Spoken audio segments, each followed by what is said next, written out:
Hare Krishna, Krishna Krishna, Hare Hare, Hare Rama, Rama Rama, Hare Hare, Hare Krishna,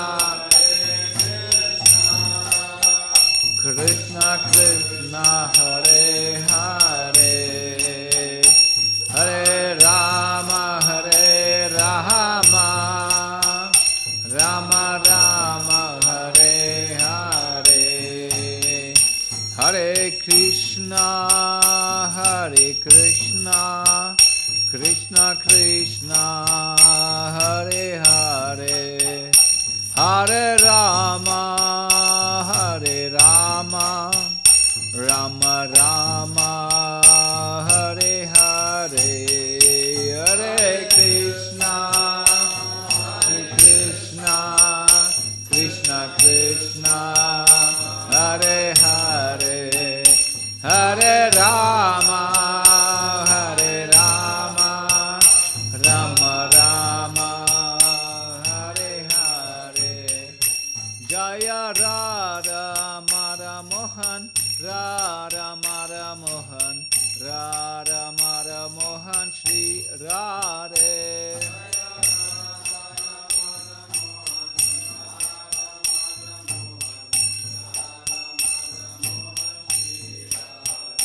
Jaya Radha Madhava, Radha Madhava, Radha Madhava, Shri Radhe.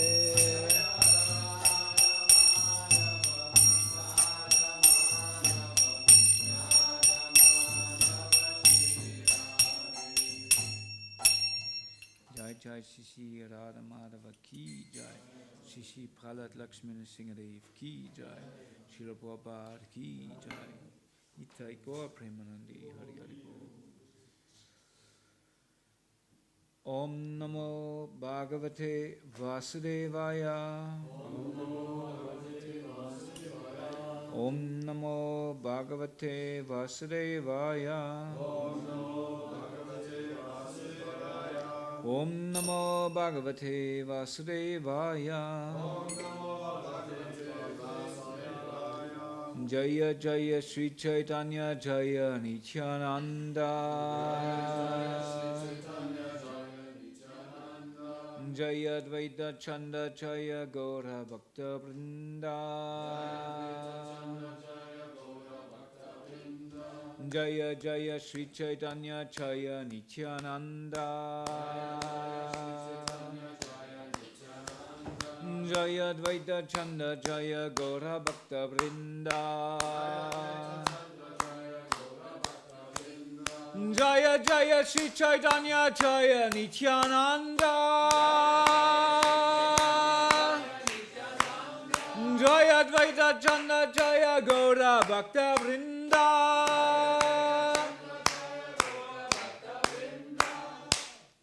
Hare Krishna, good morning. Everybody awake now? Okay, so we're reading from Sri Chaitanya Charitamrita. Sorry. How do we speak? Wie sprechen wir? Wer versteht kein Englisch? Kishori Kund, Kishori Kund, Kishori Kund ist eine hingegebene Seele, die gerne für die Kishori Kund übersetzen würde. Super, super, Hare Krishna. Okay, so dann würde ich dir das Deutsche überlassen. Und du gehst mit Kishori Kund in die Loge. And we continue speaking English. Therefore I have my classes. Sanjay, bist du okay? Ich befinde mich gerade in der Anatsanyobriti. Oh mein Gott. Schon wieder? Ach doch, wie kann ich nur auf dich achten? Okay. So we're reading from Sri Chaitanya Charitamrita. We're reading from the Madya Lila. I think it's chapter 20. It's the instructions of Sanatana Goswami by Sri Chaitanya Mahaprabhu. And we just started with this chapter.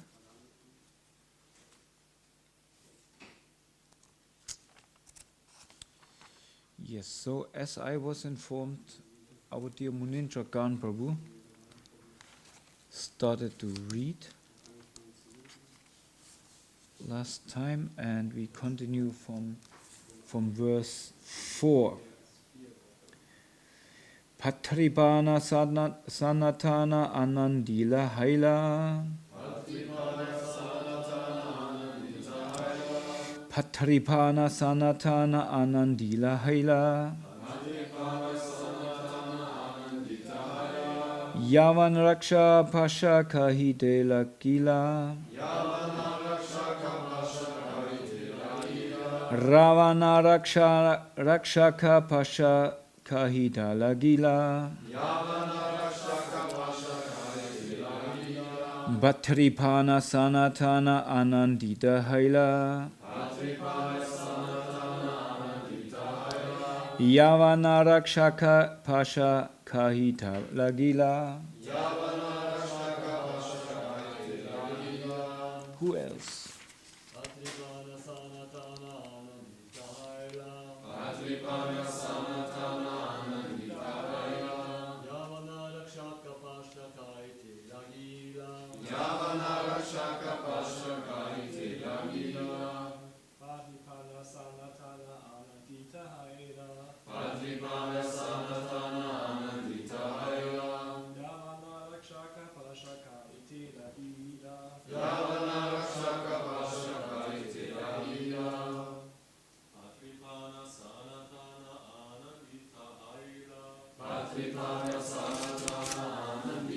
Haila.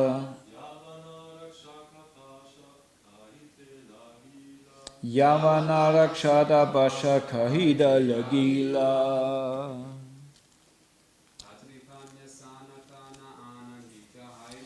Bhatripana sanatana anadila haila. Yavana rakshada basha kahida lagila. Ladies. Bhatripana sanatana anadita haila. Yavana rakshada basha kahita lagila.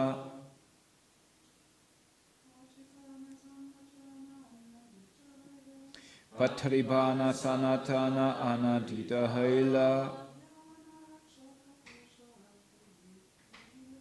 Yavana rakshada basha kahita lagila. Okay. Bhatripana, receiving the note. Sanatana Goswami. Anandadita Haila became very pleased. Yavana, meat eater. Rakshaka, the superintendent of the jail. Pasha, before Kahide Lagila, began to say. Okay, there is a translation. When Sanatana Goswami received this note from Rupa Goswami, he became very pleased. He immediately went to the jail superintendent, who was a meat eater, and spoke as follows. Now, before we hear what he spoke as follows, I guess we go a step back and see what note Sanatana Goswami got from Rupa Goswami.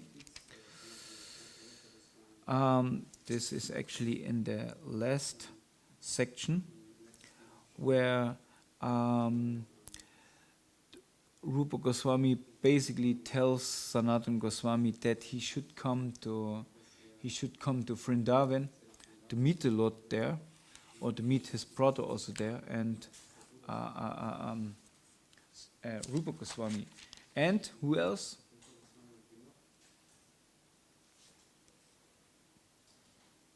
No? Who else was there? Sanatana Goswami, Rupa Goswami, and Anupam, the other brother of the Goswamis. Okay, so now comes what Sanatana Goswami said to the meat eater, the superintendent of the jail. Tumi ega jinda pira mahabakaya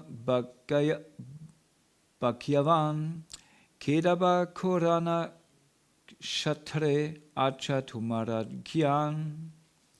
Sanatana Goswami told the Muslim jailkeeper, dear sir, you are a saintly person and a very fortunate. You have full knowledge of the revealed scriptures such as the Quran and similar books. Interesting statement. And then comes another verse, and then we have a purport to this. Ekabandi jadeyadi nicha dharmane dekiya sangsaraha ite tare mukta karana koshana. If one releases a conditioned soul or imprisoned person according to religious principles, he himself is also released from material bondage by the Supreme Personality of Godhead. So this is what Sanatana Goswami told the jailkeeper. First he addressed him as a saintly person, and then he told him that he is very fortunate. Why he's fortunate? Because you have full knowledge of the revealed scriptures such as the Quran and similar books. And then Sanatana Goswami gives kind of a realization or kind of a hint. He says to the jailkeeper, if one releases a conditioned soul or imprisoned person according to religious principles, he himself is also released from material bondage by the Supreme Personality of Godhead. And there's a purport by His Divine Grace, A.C. Bhaktivedanta Swami Srila Prabhupada Ki Jai.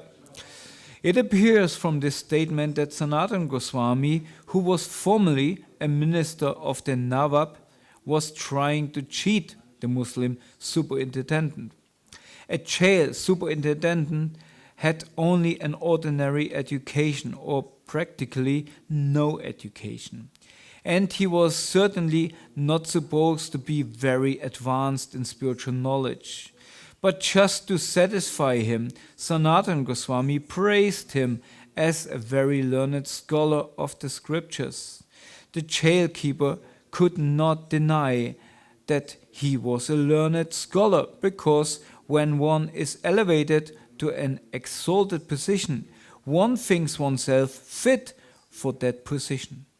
Sanatana Goswami was correctly explaining the effects of spiritual activities, and the jailkeeper connected his statement with his release from jail. There are innumerable conditioned souls rotting in the material world, imprisoned by Maya, under the spell of sense gratification. The living entity is so entranced by the spell of Maya that in conditioned life, even a pig feels satisfied. There are two kinds of covering powers exhibited by Maya. One is called Prakshepatmika, and the other is called Avaranmatmika. When one is determined to get out of material bondage, the Prakshepatmika Shakti, the spell of diversion, impels one to remain in conditioned life fully satisfied by sense gratification. Due to the other power, Avarantmika, a conditioned soul feels satisfied even if he is rotting in the body of a pig or a worm in stool. To release a conditioned soul from material bondage is very difficult because the spell of Maya is so strong. Even when the Supreme Personality of Godhead himself descends to deliver conditioned souls, asking them to surrender unto him, the conditioned souls do not agree to the Lord's proposal. Therefore, Sri Sanatana Goswami said, somehow or other, if one helps another gain release from the bondage of Maya, he certainly recognized immediately by the Supreme Personality of Godhead. As Krishna states in Bhagavad Gita 18:69, Na cha tasman manusheshu kashchim me priya kritama bhavitana cha me tasmat anya priyataro bhuvi. The greatest service one can render to the Lord is to try to infuse devotional service into the heart of the conditioned soul, so that the conditioned soul may be released from conditioned life. Srila Bhaktivinoda Thakur has said that a Vaishnava is recognized by his preaching work. What is by convincing the conditioned soul about his eternal position, which is explained here as Nitya Dharma. It is the living entity's eternal position to serve the Lord. Therefore, to help one get release from material bondage is to awake one to the dormant understanding that he is the eternal servant of Krishna. Jivara Svarupahaya Krishna Nitya Dasa. This will be further explained by the Lord himself to Sanatana Goswami. Om Agnanati Mandasya Agnananchana Shalakaya Chakshul Midamyena Tasmai Shikrave Namaha Sri Chaitanya Manopistam Stabidamyena Bhutale Svayam Rupakadamayam Dadati Svapadandikam Jai Shri Krishna Chaitanya Prabhu Nityananda Sri Advaita Gadadhara Shivasadi Gaura Bhaktabrinda Hare Krishna Krishna Krishna Hare Hare Hare Rama Rama Rama Hare Hare. So Sanatana Goswami was in a jail. He was imprisoned. Why he was imprisoned? Who remember why he was put in prison? Did he steal something or did he cheat? Seems like he has a cheating profession. Yes? He stopped his service. To whom? Yeah, to the Muslim, at the Nawab Muslim Shah. Yeah. And so therefore he was imprisoned because actually he was very, very important for this Muslim ruler. Therefore we can see how qualified Sanatana Goswami was actually. And why he was qualified? Because he was very learned. He was a very learned person. And a learned person doesn't mean only in one subject. He had a very broad mind, a broad sense of understanding. Therefore, he is useful for somebody as a king, as a minister. Because a minister, he can connect different departments and he can oversee different things, not only from one point of view, he can see from different points of view. And therefore, such kind of ministers, they're very, very important. So therefore, we can understand that Sanatana Goswami and Rupa Goswami as well, they were important for the king. And so, in one point, they stopped going to work. They made blue, die haben blau gemacht, oder? And why did they not go to work? Did they were lazy, just became lazy, or what was the Munindragam Prabhu? They wanted to study the Srimad Bhagavatam. Actually, they want to hear the Srimad Bhagavatam from qualified brahmanas. And there we can see already that Sanatana Goswami and Rupa Goswami, they had that strong desire to get free from this bondage, not only of the Muslim ruler, but the bondage of the material world. And therefore they started to listen to Srimad Bhagavatam. And so then they made made a trick. They made a trick. Again, they kind of sneaked a little bit into the side of cheating. They told the Muslim ruler, we are sick. And it could be seen as a lie, but on the other hand, they were sick of material existence. You know, you say sometimes, I'm sick of it. I'm sick of it all. Right? And they were sick of material existence, and therefore they wanted to take the medicine of Srimad Bhagavatam.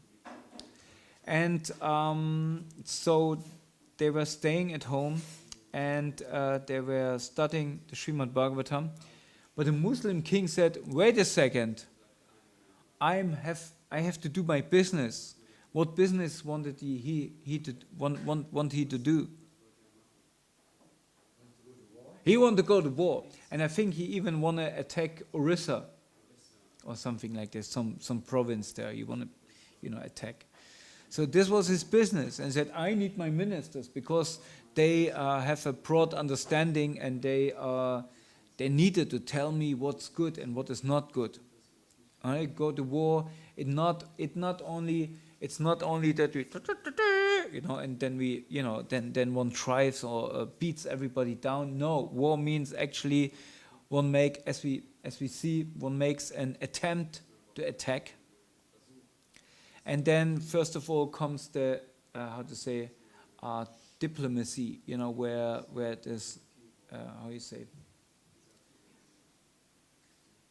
Where you have like, I got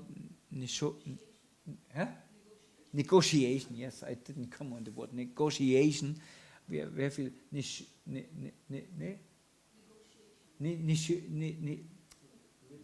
negotiate with each other. Hey, Charu. So you have to kind of see what can be done, what can be which step is the next one if you don't attack, and then what will happen, and maybe we found a solution where without wasting some energy, manpower, or men in general, or other resources, maybe the other party just surrenders. That's the best. Whatever. And for this you need ministers. So he said, I want to go to war, but I'm missing my ministers. So he sent a messenger there, and this messenger came back and said, well, they don't look so unhealthy. They just sitting the whole day and listening to some brahmanas who reading from some books. And the Muslim ruler said, oh, that's not a good thing to do. They're cheating me. Now I go myself. And he went there and looked and said, what is this? Why you don't come for work? I need you. I want to go for war. And they said, sorry, we declared war for ourselves. To Maya. War to Maya. We hear this often from Prabhupada. It says we have to declare war to Maya. And so he said, well, I don't pay you for this. I don't have any gain if you declare war against Maya. That's not my war. So either you come with me to war, or you have to go to jail. So somehow or other, Rupa Goswami and his brother, they escaped, but Sanat Goswami, he got imprisoned.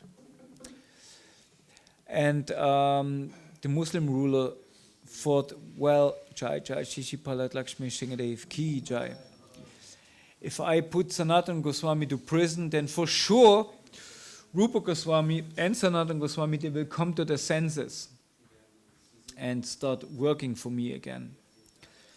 But Rupa Goswami and his brother, they escaped already to Vrindavan. And then Rupa Goswami sent a message to Sanatan Goswami, said, just somehow or other, get out of the prison. And how are you going to do it? Well, I have a big treasure. I gave it to to somebody, I left it in a boat. So you go, this treasure is, I don't know how many gold coins. It's a big treasure. Use it and just get out of there. So now Sanatana Goswami, he says to the jail keeper, and this is explained here as well, that, or Prabhupada explains this, that the jail keeper actually is not a very educated person. You know, this mostly, if you see nowadays, even who, you know, guards or people who protect somehow, they don't need so much brain to thinking. Actually, it's not even wanted. They just have to follow the order and, you know, to stay, you know, you stay here, guard the door. Okay, yes, sir. You know, without any other thought about it, what's behind the door or why they should guard the door. No, they just want to guard the door. And so a jail keeper, he is already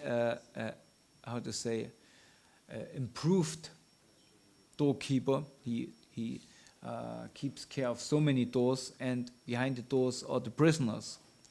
So now Sanatana Goswami, they again kind of had made a little what looks like a lie, but actually is not, because they said, dear sir, so you address somebody who is of low nature, you address him as sir, as somebody who is a higher nature. He feels already addressed. He thinks finally somebody recognizes me. You're a saintly person. Oh, I'm a saintly person. Wow, somebody sees me as a great saintly person. What in this time was a big, flattering. Nowadays, it's maybe not such a big flattering for somebody if you call somebody a saintly person. In some circles, it maybe even could be an insult. You're a saintly person and you are very fortunate. Wow, somebody sees me that I'm fortunate, must the jail keeper think. You have full knowledge of the revealed scriptures, such as the Quran and similar books.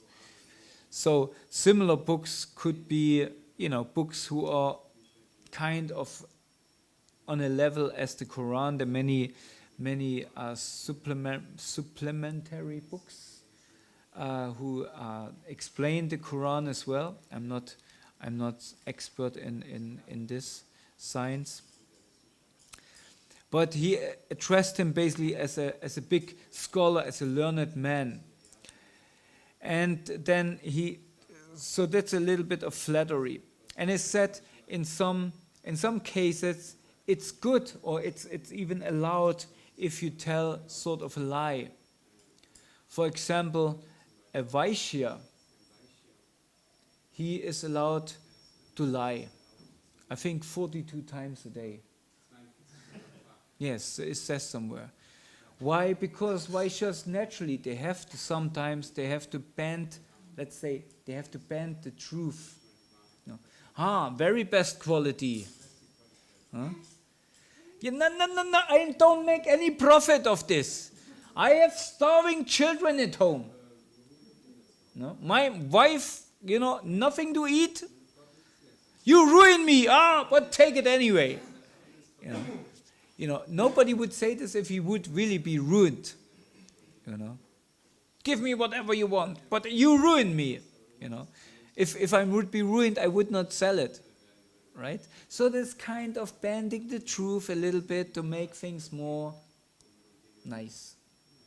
Or for example, a husband and a wife, they are allowed to cheat sometimes.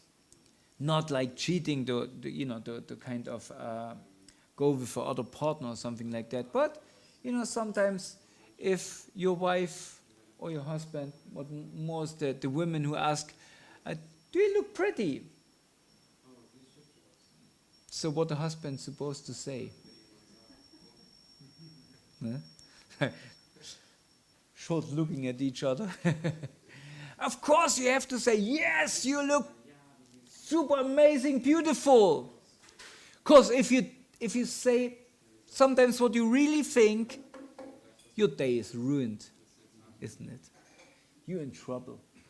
Or there's some knowing laughing from the side, you know. So sometimes you have to bend a little bit the truth. Don't know if Gopi Gita, sometimes she listens to the class online. Oh my goodness, I'm in trouble. So yeah, that's sometimes, but Sanatana Goswami, and it's also not that the husband, he tells a lie. He just bent the truth a little bit. Because for him, she's always the most beautiful queen, isn't it? Yes, it is like this. It is like this. So I saved the day. Yes, but Sanatana Goswami, as Prabhupada says here, he actually said, if one releases a conditioned soul, means kind everybody of us, or imprisoned person, so we are all imprisoned, isn't it? We are imprisoned in material nature, to religious principles. According to religious principles, he himself is also released from material bondage by the Supreme Personality of Godhead. And there Prabhupada, he quotes Bhagavad Gita that he says some person who explains this knowledge, what is said in Bhagavad Gita, to another, to my devotees, he is the greatest of all devotees. So therefore, you know, if one helps somebody to get out of the jail of material existence, of material bondage, he greatly benefits in a spiritual sense. And saying this, the jailkeeper, or hearing this, the jailkeeper thinks, okay, he speaks now about the prison. So, it's true, right? And then he brings him Charvasa. Oh, hi. Hello, beautiful lady. Have to be careful what you say nowadays. Internet's always watching. So he is. So therefore he releases him because he thinks he speaks about the normal prison. And further on, we will hear how this was practically done. So now, what the Chaitanya Charitamrita, or the teachings, what is here, or that comes in this chapter, comes to the teachings of Sri Chaitanya Mahaprabhu to Sanatana Goswami. It's very essential because the Lord speaks here mostly about tattva, right? And what is the astonishing thing is that Sri Chaitanya Mahaprabhu, he is actually the Supreme Personality of Godhead, but he comes in disguise. And this is for us more that we can kind of relate to it. Because Mahaprabhu, he comes as such an ordinary person that we somehow or other can relate to him. And most of us, or some of us, who came to spiritual life because we were already somehow spiritual beforehand, or we were looking for God, who actually before coming to Krishna consciousness had a conception of God. Hands up. And there the other section is the ones who are kind of, because of reading the books, they got an idea, oh, maybe there must be some God. Who belongs to this section? Who, because of the books, okay, of the books, get some kind of understanding that there must be some supreme person. So, you know, both sections are true. Bhagavad Gita explains the different types of people who come into religious life. And when we came to religious life with the conception, there is a God, I just don't know what he's doing, how he's looking, or how I can approach him. I need some kind of religion, I need some kind of process to come closer to him. This was our aim. And when we came to spiritual life, because actually we were atheists and had no idea about anything, but then we read a book or somebody preached to us, and then suddenly we got some higher sense, we got some higher dimension in our life, right? So whatever it is, Sri Chaitanya Mahaprabhu, he basically gave us a broad understanding of what religion actually means. Because as we can see here, like the Quran or similar books, where we can also add, for example, the Bible, they don't give religion in one sense, they give religious principles.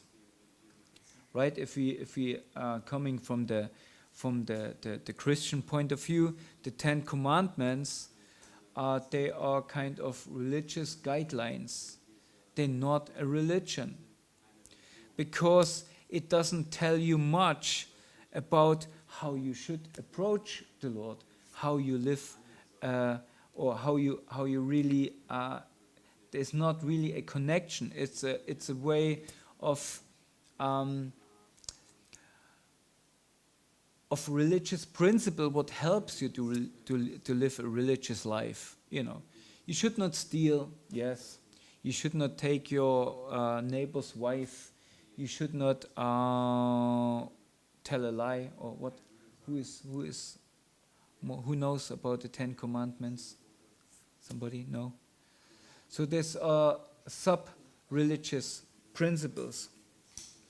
And then what Sri Chaitanya Mahaprabhu, what he brought, actually, he was revealing again the process of yoga. And yoga in that sense means religion, to bind something or to make a connection, to make a sambandha, you know.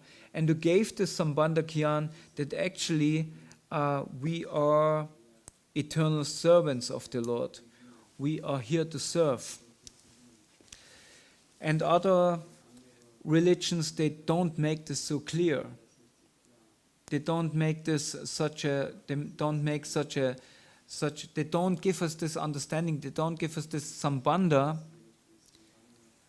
and they also don't give us the abhideya.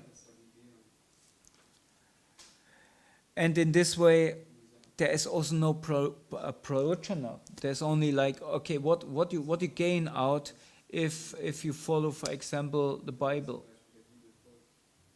What you gain out of it?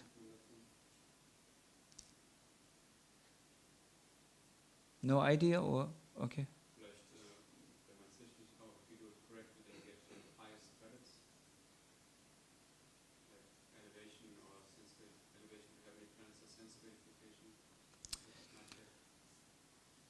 Yeah, Vito, what do you think?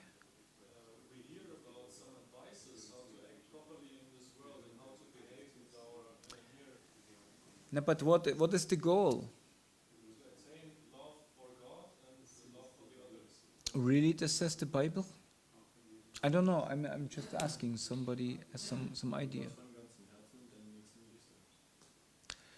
Okay. So, but what is that? This is the goal. If you go to a Christian person on the street, what they will tell you, what is the goal? Go to the heaven, yeah. Just surrender to Jesus and everything is done. Yeah, but this is not the goal. This is the but this is the process.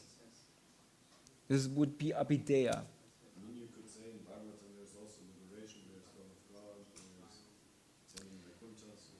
In the Bible, all these things are also there. Yeah, they are there, but they are not preached.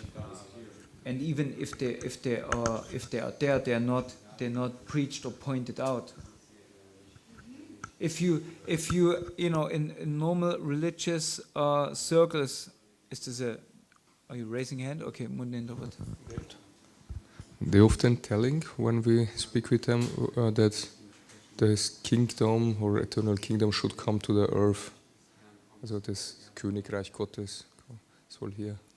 Yeah, this is one conception that they think one day it will be so transformed that the kingdom on heaven will be on earth. Whatever we not speaking about Christianity, or we don't want to criticize it. It's just as when I came from this point of view, it's never even imagined that you should attain love of God. It's more that you live a religious life to go to heaven. Basically, and heaven, to go to heaven is, for them, that's the ultimate goal. It means you go back to Jesus, you go back to the Lord, and to God, basically. But there's no understanding what you do there. It doesn't teach you anything about a process there. It doesn't teach you about any process. And this is the thing where most people get a little bit trapped in. So they say, okay, if you just follow the 10 Commandments and you surrender to Jesus, then everything is done, right? But here, Chaitanya Mahaprabhu, he gave us a process, a yoga, in where we actually have Sambandha, Abhideya and Prayojana, where we have everything completed. Michael, was wolltest du sagen? They even say we cannot follow the 10 Commandments. All you have to do is to surrender to Jesus, that's all. Jesus does the rest. Well, yet the different sections, this is the Really, New Testament. Of we course, are sinners, they say, we cannot follow. Yeah, that's for sure. But this is the thing that Chaitanya Mahaprabhu, he comes and he gives us the whole process, and this is where we sometimes we don't appreciate what we got from Chaitanya Mahaprabhu, because Chaitanya Mahaprabhu, to whom he is pointing actually, what he is pointing out.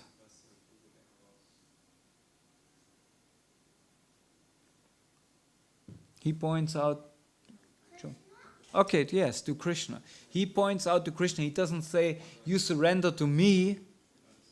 He doesn't come himself and make himself the main avatar. Right? He actually, when he was addressed, he kept very silent about this. Only to his very close associates, he revealed his power, his supreme Shakti. But he points out actually to Radha Krishna in Vrindavan. And this is something what was even revolutionary in Indian culture. Because in India, the understanding in this time, and especially also nowadays, is still whatever you do, you live a religious life and you just pick somebody out of the box. There's so many, you take Ganesh, you take Shiva, you take any help what you can get, and they are kind of pointing all in the same direction.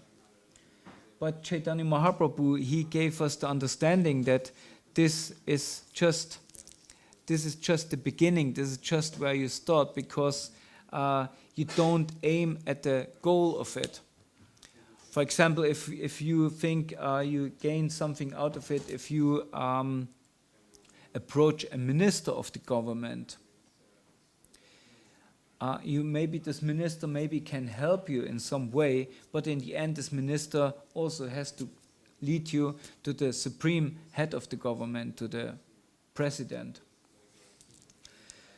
So in Chaitanya Mahaprabhu, by pointing out that Krishna is as Prabhupada says always, the fountainhead of all incarnations, that is revolutionary, because in Indian tradition, even Krishna and Radha, or Krishna is just one of the many, many gods. And what is so special about Krishna? What is Krishna known for? known for love, peace, and whenever we say, for example, Krishna says like, Yada ilahi dharmasya glani bhakta bharagya, apyudhanam dharmasya tadatmanam srijam. Whenever the papa, whenever this pure impurity is increasing on earth, then I will take out that and I will do this like a cleaning process. I will remove this also. Yeah, but this is already if you accept Bhagavad Gita. You accept Bhagavad Gita. But in India, when you ask somebody, normally, Chinmay, what you would say? He's known as a thief. He takes everything away. Yes, he's a thief. First of all, he's a thief because he was stealing butter, right? And he was stealing. This is the main thing. He's a thief, and what else? He has many girlfriends. Yeah, right. And this, in the Indian mythology, there is this understanding,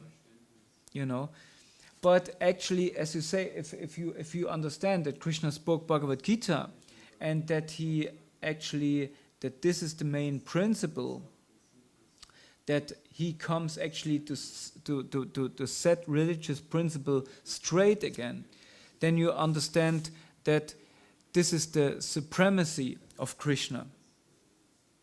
Right? That he is the only one who can set religious principles straight because it comes from him. And so when we have this understanding, then we will come to the point that I lost a little bit the thread. So basically, Chaitanya Mahaprabhu, he is even superior to Radha and Krishna, because it says in the beginning of Chaitanya Charitamrita that this supreme truth became two. So he separated himself into Radha and Krishna, and now he again is combined into one. But devotional service and meditation is rendered to Radha and Krishna, because they can take the love of all beings. So I think we end on this note. Are there any questions or comments?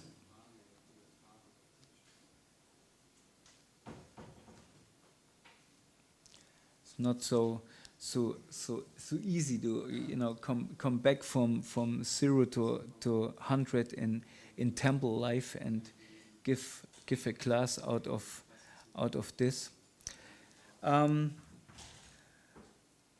What is very important for us is that the association of devotees, it's so precious, and sometimes we have to go out of the association of devotees, like I did now for some while, to visit Oma and Opa, Charu, right? And see what we are missing if we're not in the association of devotees. And to be in the association of devotees and live a life where we can, with any step, we can make devotional service, we can surrender, and we can hear about the Supreme Personality of Godhead, is a very it's not something what is common. It's a blessing what we get. And therefore, I only can ask for the blessings that we can continue to serve here, and that you give us the opportunity, because of all our shortcomings and things how we don't act properly in the association of devotees. Please overlook all of this and give us your mercy that we can stay in your association. So thank you very much. Is this a question? Okay. Hare Krishna, Ramananda Prabhu. Thank you for a nice lecture. I would like to ask, Srila Prabhupada talked about those two types of Shakti of Maya, and especially that you are engrossed in sense gratification, and then you're also satisfied with sense gratification. Maybe you can give some advice on how to recognize that you are actually absorbed or covered by this energy, and how to get out of it. Well, we are covered by this energy if we think that we are right. And not only that we point of the so-called, what we call the karmis, who out there and drinking beer, watching television, and eating meat, and looking for girls or men or whatever. This is mostly where we think, oh, they are, as described here. Prabhupada says, how he says it, that one feels satisfied by sense gratification, and the other Shakti is even you feel even. So there is this. The first Shakti is you know something is wrong. And you would like to go out, but then Maya comes with a very slight enjoyment around the corner, and then you're gone. You see this sometimes when devotees join. They come to the temple, they read a book, and they think, wow, something I have to change. And anyway, my life was not so successful. I didn't have a good job. I didn't have a girlfriend. So what do I have to give up? So let me go to the temple. And guess what? Suddenly, in the Bhakta program, they get a letter from home. Oh, we have a job for you. I think, wow, I wanted to have this job for a long time. Or I know a story from a devotee, from a prominent devotee now. He was in the Bhakta program, and he got a letter from a girl from before, what he knew. And he wrote him a letter and said, yeah, I heard about you, that's very interesting. But anyway, wenn du Lust hast, kommst du mal wieder vorbei, she wrote in the end. If you have lust, in German say, wenn du Lust hast, kommst du mal wieder vorbei. If you're lusty, then just drop by. It doesn't, in German, it doesn't sound so harsh like in English, if you're lusty, come for, but this is the point, And we get this, suddenly, this devotee, he got a girlfriend, Munindra. You thought he's a brahmachari. You already had a bed for him in the brahmachari ashram, and then he got a girlfriend, right? But this is one Shakti. And the other Shakti is, you even don't think that something is wrong. You're so engrossed and trapped in sense gratification that you think that's all right. That's what it is. And basically, when we look out of our window, we see all the world. They are like this, right? But if we as devotees sitting here, chanting japa, falling asleep, and we think it's all right, if we chanting japa and our heart is not jumping because it feels completely entrapped in this cage of our body and want to go home, if our heart doesn't feel the urge to do something for Krishna, to offer devotional service, we often say, oh Prabhu, I want to offer some devotional service. But this is something very valuable. You offer something. What you offer? You offer service. You offer service to everybody around. You go to work, you offer your service to somebody else. What he does with it? Sense gratification. So if we don't feel the urge when we're sitting here that we think something is wrong, I still don't have a taste for chanting. That's maybe okay in one sense. If we say, okay, I don't have a taste for chanting, I'm not start to cry because as soon as I call out Radha Krishna, if I don't call out Hare Krishna, if I don't think of my separation from this divine couple, and I think that's okay, then something is wrong with me. I can recognize, okay, I'm not there yet, but I have to work on this. I have to work on this, on my inner feelings. I have to work on myself. I have to work myself out of this entrapment, out of this comfort zone that, okay, I'm a temple devotee, I'm here, I'm doing fine. I'm doing fine maybe if I'm progressing, if I want to get out of it and I see, okay, I'm not there yet, but let me work on it. Let me do some more service, or let me help some other devotees doing service. Let me preach something. Let me do something. Maybe I can't chant now purely, but I'm working on it. How I work? I engage somebody else. I bring somebody else in. I help to expand this divine, the King of Knowledge. But this is what it is. This is what I wanted to try beforehand. We get the King of Knowledge. Krishna says this in Bhagavad Gita. It's not some kind of religion. It's not some part of Hinduism what we follow. It's not. Krishna consciousness is not part of Hinduism. It's Sanatana Dharma. It's an above all religions. But that doesn't mean that we become now proud. Oh, we follow the supreme religion because Krishna says in Bhagavad Gita. No, it's not. You know, a minister, as soon he gets somebody is appointed as a king, he doesn't see the opportunity for sense gratification. Of course, that happened so many times in the past. You know, the Ludwig, who was it? Which one? The Sonnenkönig? Now, Michael probably would know it. He was kind of ruining the whole state. He just emptied all the treasure and lived a luxurious life and huh?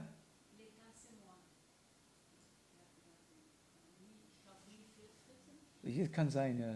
Louis XIV, ja. Ja, ja. Und was war sein Motto? The state, I am the state. Yes. And basically all his subjects had to suffer. He more and more increased his own sense gratification and decreased the little sense gratification of his subjects, what they had already. And for king, the subjects are like children. So if somebody is appointed as a king or as a prime minister or whatever, president, whatever, first of all he must see his responsibility and not at all think of his own sense gratification. That's a responsibility. So the same way, when we appointed to the King of Knowledge, we should see first of all the responsibility. Right? And then we should, okay, it's in one sense, it's good that we preach, that we try to give this to others, but how can we give it to others? First, you take it for yourself. As the Panchatattva, when they broke the storehouse of love of God, they first of all tasted it to their own satisfaction, and then they gave it to everybody else. So first you live it, and then you give it. First you live it, and then you give it. Because otherwise you will give just a hollow shell. Of course, this shell has everything inside. And if you, a fortunate person and a sincere person, if you have a sincere heart, you even can take this and get the benefit out of it. You know, if you got the Bhagavad Gita from your grandmother, who's not a devotee, who just had it in a bookshelf and said, "Oh, you like India, isn't it? I have a book for you." Although she's not a devotee, but what is contained in the books is Srila Prabhupada, yeah, and he's a devotee. He's not empty. But if somebody tells you, well, it's good to live a religious life, and there's this Indian god called Krishna, and he enjoys with all the girls, and I also have many girls. You think, come on, what is this? You don't believe, first of all, this person, and then it makes it all dirty. It makes the whole knowledge dirty. Because he tracks it down to his level. He likes girls, therefore he likes Krishna, because Krishna, he has so many girls. Right? So if we ourselves not try to improve, if we ourselves not at least see that, okay, I'm not there, but let me work on it. And how do I work on it? I live in the association of saintly persons. And I'm living in the association of devotees. Maybe they don't look so pure. Maybe they're making mistakes. Maybe the management makes mistakes because he doesn't see this and that or this and that. But they're very, very dear to Krishna, because why the Singadev keeps them. Why he keeps them. Right? So there must be saintly persons. And of course, none of them, they see themselves as saintly persons because they are humble, but we should see them as saintly persons. And in this moment where we think it's okay if I'm just sitting there and falling asleep while living in a temple and doing devotional service, and I think that's okay, I'm on a good way to sit here and just get carried around. It's okay, but it's only okay. And I will maybe not get the opportunity to get out of this Maya, what keeps me in this okay stage.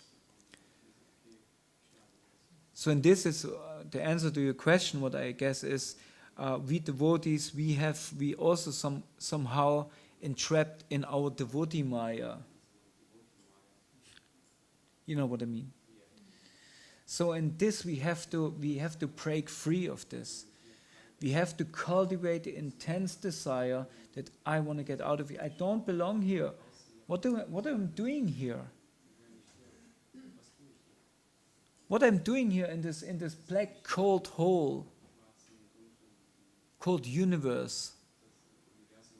What I'm doing here as a spiritual soul. I myself, I'm full of knowledge. I'm emanating light from myself. I'm blissful. Why I'm here? Why I'm suppressed? Why I'm here and feeling morose and God knows what?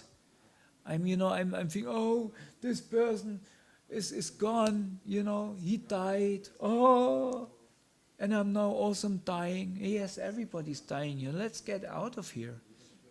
Let's get out of it. If I think that's my state where I want to be, and this material world will be always like that. There will be always wars. There will be always tragedies in the material world because it's designed like that. There was never a time in a prison house where there's, all the prisoners live a happy life. It's always dangerous there. There's always when we look in the forest, we think, oh, such a peaceful place. I like to go in this forest because it's rejuvenating me. And, we say it's sattva guna, something like that. So it's so, you can breathe so peaceful, not the stress from the city life. But look close, take a microscope, look in the forest. There's war going on. All the time. One animal fights another animal. That's material life. And the conception that, by our efforts, when we all stick together, we make a candle chain and we all sing together, all we are saying, it's give peace a chance. We can sing from all our heart, it will not help. It will not change an inch in this material world. But if we make a candle chain and we sing, Hare Krishna, Hare Krishna, this will help. This will help. But nobody wanna see this. They wanna see that we all stick together and say, let's give What? 2, 3? Let's give peace a chance. Let's give peace. Let's give shit a peace. Let's give peace a chance. So therefore, we ourselves have to really understand this, and we really have to convince ourselves. And when we chant, we have to chant with this feeling, this is my way out. And if we chant with this intensity, somebody else will pick it up. That's called Shuddhanam. And if we chant like this, our chapa or anything else, if we sit in the kirtan, chant like this, that's attractive. That will bring somebody else around. If we go on Harinam and sing, Hare Krishna, Krishna, oh, this bookstore, I want to see. What book is the Hare Ram? What is on the newspaper? What is reading? Oh, that's going on, Oh, look at this. Hare Krishna, look at there. What will happen? Nothing. They will just think there's a bunch of imposers, because people outside, they notice, they have a heart, they notice if you're cheating. They notice, huh? You will ploop. They will know this guy will ploop. But if we chant and really think, we bring without chanting, Radha and Krishna is dancing here right with us. Like Chaitanya Mahaprabhu in the Ratha Yatra festival. He was there. Everybody got wet of his tears. If we chant with such sincerity, then we will get wet by sweat. And guess what? The sweating are the tears of Chaitanya Mahaprabhu if we chant with this intensity in the city.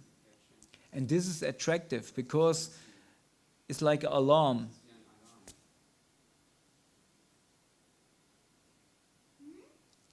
Yeah, alarm. If you somewhere stand in the city street and make, everybody will think, oh, some crazy fellow. But if the real police comes with the Martinshorn, everybody, oh, let's get away. What's happening? Everybody will listen to this. So if we just go in the city and then Hare Krishna, when it's over, it's getting cold. It's like somebody sitting there making, but if we chant with our intensity, it's like police car is coming. Everybody's, oh, something is going on. That's the way out. And two things will happen. Some people will be attracted and somebody will run away because they know this get on our case. Now our sense gratification will be finished. So we have to prepare for this as well. Somebody will oppose it. Somebody don't like it that they pulled out. It's like some people in the morning, the alarm clock is ringing and they become angry. Some people, they take the alarm clock, they throw it on the wall because they're getting so angry about the alarm clock. Or they have a hammer and they hammer the alarm clock in the morning till it stops ringing. Some do like that. But some people who really want to get up for Mangaladi, they're very, Jai! Finally, sleep is over!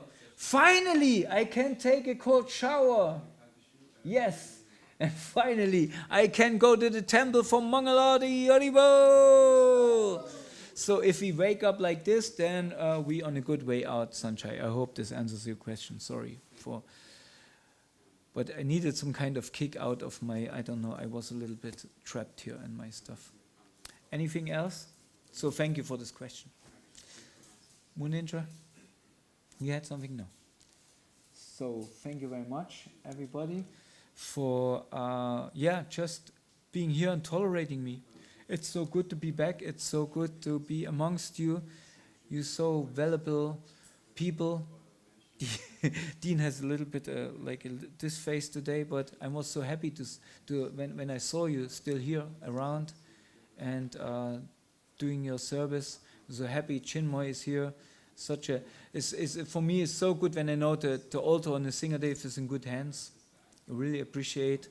Munindra takes care of all the youngsters. Sanjay, always here. He's always Sanjay. You can be for sure. He never is comfortable. He always does another vritti, right? And this is a good sign. This is a good sign. We all should do like, no, something is wrong. I have to do something. Doesn't mean we cannot relax and sometimes think, okay, it's now I have to do something. Our Guru Dev once said, He gave class, he met Bhajan and Kirtan, and he did so many things during the day in the festival. And then somebody asked, "Oh, ask Krishna Kshetra Swami if you want to sing the Gaur Aarti." And I went to Gurudev and asked him, they're asking if you want to sing the Gaur Aarti. He said, "I think I did enough for world peace today." So meaning we can be also, in one time can be so, okay, I did my things today, I have to take a rest now. But tomorrow we continue Anatana Vritti. So this, I appreciate this, Sanjay, very much, that you have this mood. It's very needed. Emilio is still here. I was so happy to see Emilio yesterday. And guess what? He gave me a hug and I felt so happy. Wow. And I saw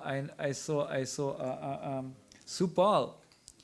And when I saw him yesterday, I was still singing Selim.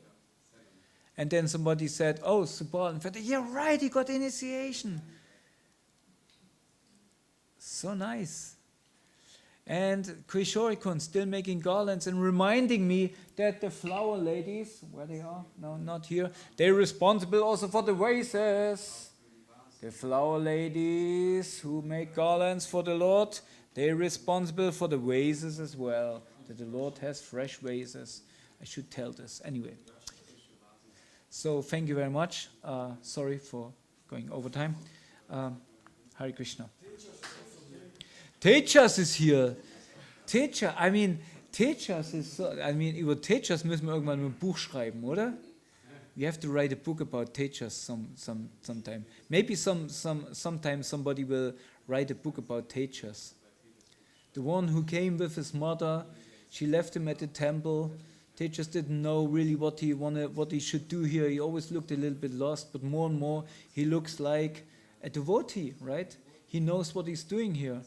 And one day he will come with a danda and it's, "Who is this?" "That was Tejas, you don't remember?" Hare Krishna. Okay, thank you very much. Srila Prabhupada ki jai. Ananda Koti Vaishnava Vrinda ki jai. Gaura Premanandi Hari Hari Bo. Srila Gurudev ki jai.